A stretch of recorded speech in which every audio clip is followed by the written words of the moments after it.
ശ്രീരാമഭക്തനായ ഹനുമാന് എല്ലാ ക്ഷേത്രങ്ങളിലും സ്ഥാനമുണ്ടാവും. ശ്രീ പരമേശ്വരനും ഹനുമാനും തമ്മിലുള്ള ബന്ധത്തെക്കുറിച്ച് എന്തെങ്കിലും കഥകൾ അറിയാമോ മീനാക്ഷിക്ക്? ഹനുമാൻ കടുത്ത ശ്രീരാമഭക്തനും ഒപ്പം പരമശിവഭക്തനുമാണെന്ന് കേട്ടിട്ടുണ്ട്. ശിവനും ഹനുമാനും തമ്മിലുള്ള ബന്ധത്തെക്കുറിച്ച് കൂടുതൽ അറിയണമെങ്കിൽ ജ്ഞാനിയായ അമ്മ തന്നെ കഥകൾ പറയണം. വായുപുത്രനായ ഹനുമാനെ കുറിച്ച് കൂടുതൽ അറിയണമെന്ന് എനിക്കും താല്പര്യമുണ്ട് മുത്തശ്ശി. പ്രസിദ്ധമായ രാമേശ്വര ശിവക്ഷേത്രത്തിൽ 2 ശിവലിംഗ പ്രതിഷ്ഠകളാണ് ഉള്ളത്. ഒരു ക്ഷേത്രത്തിൽ എന്തുകൊണ്ട് 2 ശിവലിംഗ പ്രതിഷ്ഠകൾ വന്നു? അതിനുള്ള കാരണവും ഹനുമാനും ശ്രീ പരമേശ്വരനുമായി ബന്ധപ്പെട്ടതാണ്. രാമരാവണ യുദ്ധത്തിൽ രാമൻ രാവണനെ വധിച്ച കഥ ഏവർക്കും അറിയാവല്ലോ. രാവണവധം കഴിഞ്ഞ ശേഷം സീതാദേവിയോടൊപ്പം രാമലക്ഷ്മണന്മാർ അയോധ്യയിലേക്ക് യാത്ര തിരിച്ചു. വഴിമധ്യേ അവർ അഗസ്ത്യ മഹർഷിയെ കണ്ടുമുട്ടി. അഗസ്ത്യ മഹർഷി പറഞ്ഞു, ഹേ രാമ, രാവണനെ വധിച്ചതുമൂലം നിനക്ക് 3 പാപങ്ങൾ ബാധിച്ചിട്ടുണ്ട്. ശ്രീ പരമേശ്വരനെ ഉള്ളൊഴിഞ്ഞുപാസിച്ചിരുന്ന ഉത്തമ ബ്രാഹ്മണനായിരുന്നു രാവണൻ. ബ്രാഹ്മണനെ വധിച്ചതുമൂലം ബ്രഹ്മഹത്യാദോഷം ശ്രീരാമനെ ബാധിച്ചിട്ടുണ്ട്. കാർത്തവീരാർജുനൻ, ബാലി എന്നിവരോടുള്ള യുദ്ധങ്ങളിൽ പരാജയപ്പെട്ടതൊഴിച്ചാൽ മറ്റെല്ലാ യുദ്ധങ്ങളിലും വിജയം നേടിയ വീരശൂര പരാക്രമിയാണ് രാവണൻ. ആ രാവണനെ വധിച്ചതിലൂടെ രാമന് വീരഹത്യാദോഷവും ഏറ്റിട്ടു. അങ്ങനെ പാപങ്ങൾ 2ആയി. 3ാമത് ശ്രീരാമനെ ബാധിച്ച പാപമാണ് ഛായഹത്യാദോഷം. രാവണൻ സംഗീതജ്ഞനായിരുന്നു. നന്നായി വീണമീട്ടുന്ന വിദ്വാനായിരുന്നു. ഗായകനുമായിരുന്നു. സാമഗാനം ആലപിക്കുവാൻ രാവണനോളം പ്രാഗൽഭ്യം മറ്റാർക്കും ഉണ്ടായിരുന്നില്ല. അങ്ങനെയുള്ള രാവണനെ വധിച്ചതുമൂലമാണ് രാമന് ഛായഹത്യാദോഷം ബാധിച്ചത്. ഇതൊരു പുതിയ അറിവാണല്ലോ മുത്തശ്ശി. സീതാദേവി അപഹരിച്ച പരമനീചനാണ് രാവണൻ എന്ന സങ്കല്പമായിരുന്നു എനിക്കിതുവരെ ഉണ്ടായിരുന്നത്. എനിക്കും അങ്ങനെ തന്നെ. രാമദോഷിയായ രാവണൻ തികഞ്ഞ ശിവഭക്തനും സംഗീതജ്ഞാനിയുമായിരുന്നു എന്നത് പുതിയൊരു അറിവ് തന്നെയാണ്. ശിഷ്ടദുഷ്ട വ്യക്തിത്വങ്ങൾക്കുടമയായിരുന്നു രാവണൻ. ഞാൻ പറഞ്ഞു വന്നത് രാമനെ ബാധിച്ച 3 പാപങ്ങളെക്കുറിച്ചായിരുന്നല്ലോ. ആ പാപങ്ങൾക്ക് പരിഹാരകർമ്മം ചെയ്യണമെന്ന് അഗസ്ത്യ മഹർഷി രാമനെ ഉപദേശിച്ചു. അതിൻ പ്രകാരം പട്ടീശ്വരം എന്ന ദേശത്ത് ശ്രീരാമൻ ഒരു ശിവലിംഗ പ്രതിഷ്ഠ നടത്തി വേണ്ട കർമ്മങ്ങൾ ആചരിച്ചു. അത് ഛായാദോഷം തീർക്കാനായിരുന്നു. അതിനുശേഷം വീരഹത്യദോഷം തീർക്കാൻ വേണ്ടി വേദാരണ്യമെന്ന ദേശത്ത് ശിവലിംഗ പ്രതിഷ്ഠ നടത്തി കർമ്മങ്ങൾ ആചരിച്ചു. അങ്ങനെ ശ്രീരാമനെ ബാധിച്ചിരുന്ന ഛായഹത്യാദോഷത്തിനും വിരഹത്യ പാപത്തിനും പരിഹാരം ഉണ്ടായി. ഇനി വേണ്ടത് ബ്രഹ്മഹത്യാദോഷത്തിനുള്ള പരിഹാരമാണ്. അതെ, അതിനുവേണ്ടി ശ്രീരാമനും സീതയും ലക്ഷ്മണനും ഹനുമാനും കൂടി രാമേശ്വരം കടൽ തീരത്തെത്തുന്നു.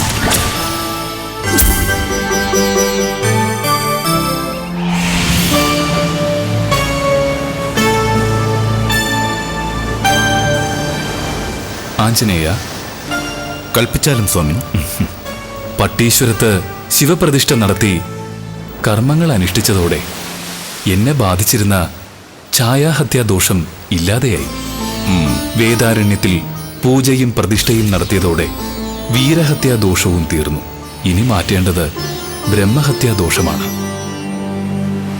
അതിന് ശിവലിംഗ പ്രതിഷ്ഠ നടത്തി പരിഹാര കർമ്മങ്ങൾ അനുഷ്ഠിക്കേണ്ടത് ഈ പ്രദേശത്താണെന്ന് അഗസ്ത്യ മഹർഷി ഉപദേശിച്ചു. ഇവിടെ പ്രതിഷ്ഠിക്കാൻ ഒരു ശിവലിംഗം വേണമല്ലോ.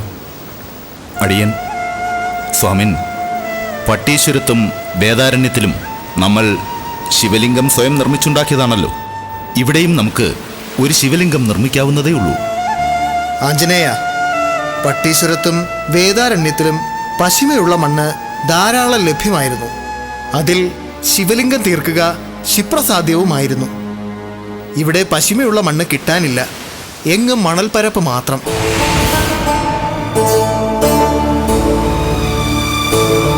ആര്യപുത്രനെ ബാധിച്ചിരിക്കുന്ന മറ്റ് 2 ദോഷങ്ങളെക്കാൾ കൂടുതൽ പാപകരമായിട്ടുള്ളത് ബ്രഹ്മഹത്യാ ദോഷമാണ്. അതിനു വേണ്ട പരിഹാര കർമ്മങ്ങൾ ചെയ്യേണ്ടത് അനിവാര്യമാണ്. ഒരു ശിവലിംഗം കിട്ടാൻ എന്താണ് ഒരു മാർഗം?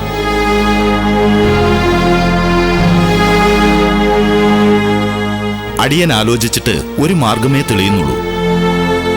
കൈലാസത്ത് പോയി ഒരു ശിവലിംഗം കൊണ്ടുവരിക.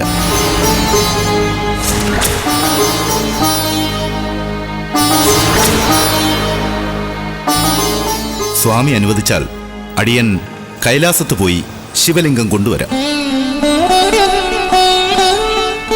അഗസ്ത്യമുനി കൽപ്പിച്ചത് പ്രകാരം 15 നാഴിക കഴിയുന്നതിന് മുമ്പായി ഇവിടെ ലിംഗപ്രതിഷ്ഠ നടത്തി പൂജകൾ അനുഷ്ഠിച്ചിരിക്കണം. ഇപ്പോൾ 10 നാഴിക പുലർന്നിട്ടുണ്ട്. 5 നാഴികയ്ക്കുള്ളിൽ ശിവലിംഗവുമായി എത്തിച്ചേരാൻ ആഞ്ജനേയന് കഴിഞ്ഞിരിക്കണം. അദൃശ്യമായ വിമാനച്ചിറകുകളുള്ള ആഞ്ജനേയന് 5 നാഴിക താണ്ടാനാണോ പ്രയാസം? ആര്യപുത്ര, ആഞ്ജനേയനെ അതിനെ നിയോഗിച്ചാലും.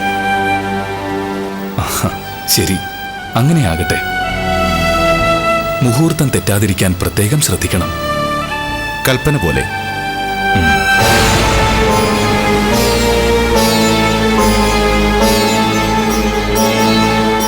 ജയ് ശ്രീറാം.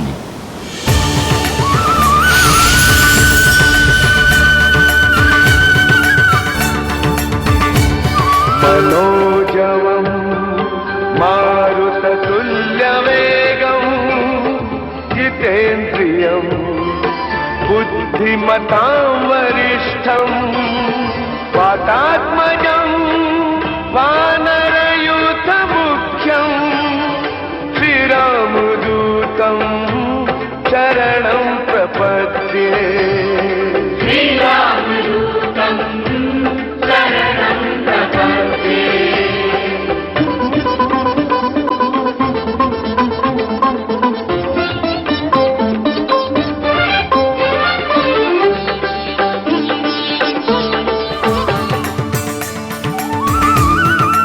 ശ്രീ പരമേശ്വരന്റെ കൈലാസ ശൃംഗങ്ങളാണ് ആ കാണുന്നത്.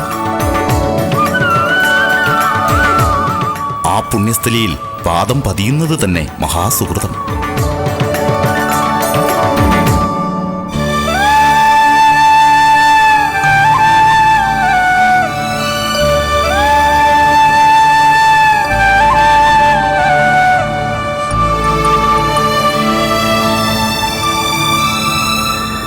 ശ്രീ പരമേശ്വര, ജഗന്നാഥ, താണ്ഡവപ്രിയ ഭഗവാനെ, കൈലാസാദ്രിയിൽ കാലടികൾ പതിഞ്ഞപ്പോൾ തന്നെ മുമ്പെങ്ങും അനുഭവിക്കാത്ത ഊർജവും ശക്തിയും എന്നിൽ പ്രസരിക്കുന്നത് ഞാൻ അറിയുന്നു.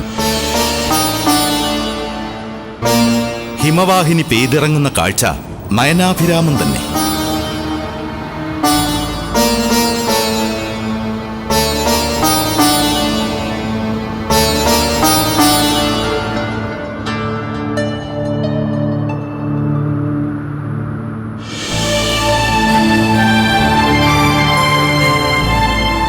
ഒത്തിരി ശിവലിംഗങ്ങൾ കാണുന്നല്ലോ, അതിലേതാണ് തിരഞ്ഞെടുക്കേണ്ടത്? ശ്രീരാമസ്വാമിക്ക് പ്രതിഷ്ഠിക്കേണ്ട ശിവലിംഗങ്ങളാണ്. കൂടുതൽ ചൈതന്യവത്തായ ശിവലിംഗങ്ങൾ തന്നെ തിരഞ്ഞെടുക്കണം. അതിനെന്താ മാർഗം? കൈലാസനാഥനെ പ്രാർത്ഥിക്കുക തന്നെ. ഓം നമ ശിവായ, ഓം നമ ശിവായ, ഓം നമ ശിവായ, ഓം നമ ശിവായ, ഓം നമ ശിവായ.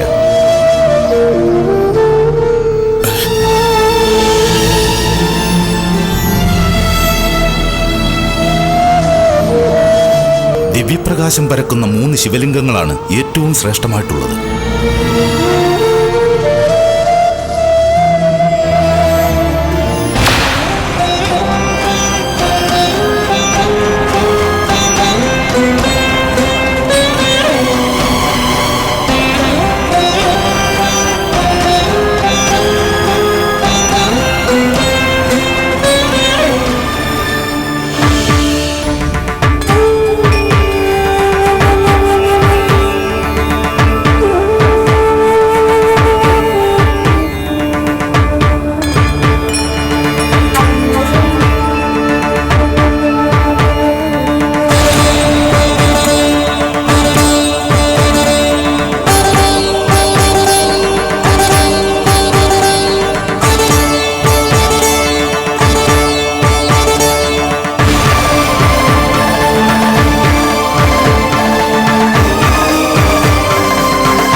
ശിവലിംഗം കൊണ്ടുവരാൻ പോയ ആഞ്ജനേയനെ ഇനിയും കാണുന്നില്ലല്ലോ ജ്യേഷ്ഠ.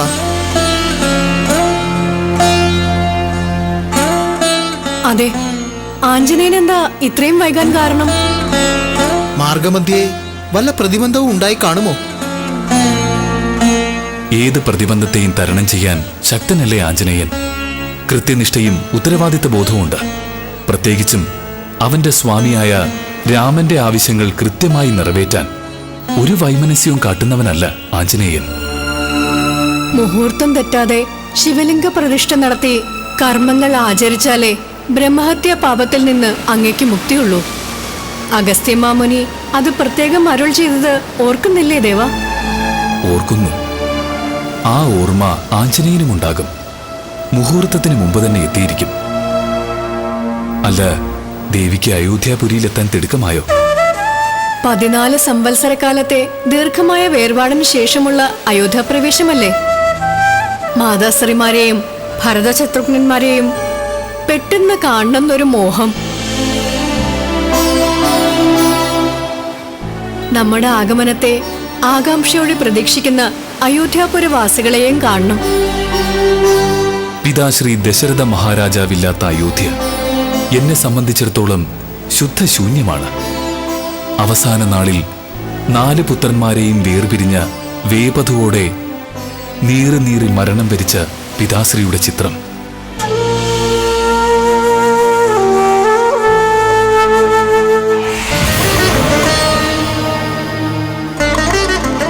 അത് മനസ്സിൽ നിന്ന് മായുന്നില്ല.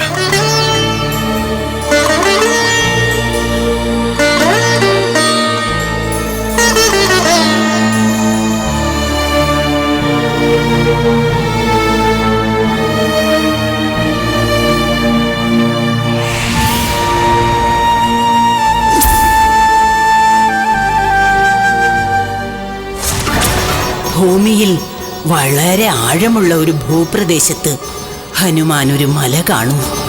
കാഴ്ചകൾ കാണാനും തെല്ലിട വിശ്രമിക്കാനും അനുയോജ്യമായ പ്രദേശമെന്ന് കണ്ട് ഹനുമാൻ ആ പ്രദേശം ലക്ഷ്യമാക്കി താഴേക്ക് പറക്കുന്നു.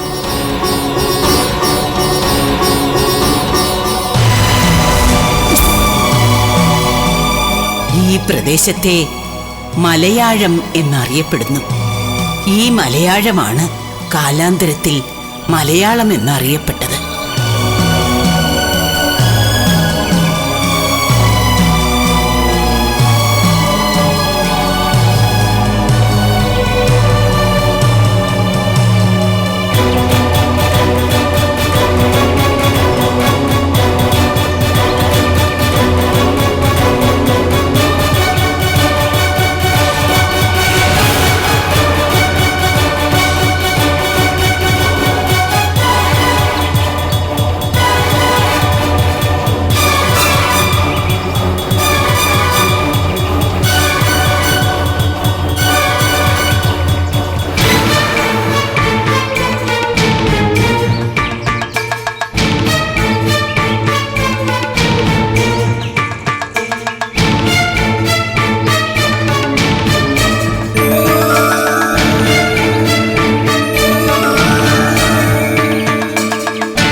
എത്ര പ്രകൃതി രമണീയമാണ് ഈ മലയാള പ്രദേശം. ഇവിടുത്തെ കാറ്റിനും കായ്കനികൾക്കുമുണ്ട് ഒരു പ്രത്യേക സുഗന്ധം. ഈ ഭൂപ്രദേശം ഭൂമിയിലെ സ്വർഗമാണ്, സാക്ഷാൽ സ്വർഗലോകം. ജയ് ശ്രീറാം.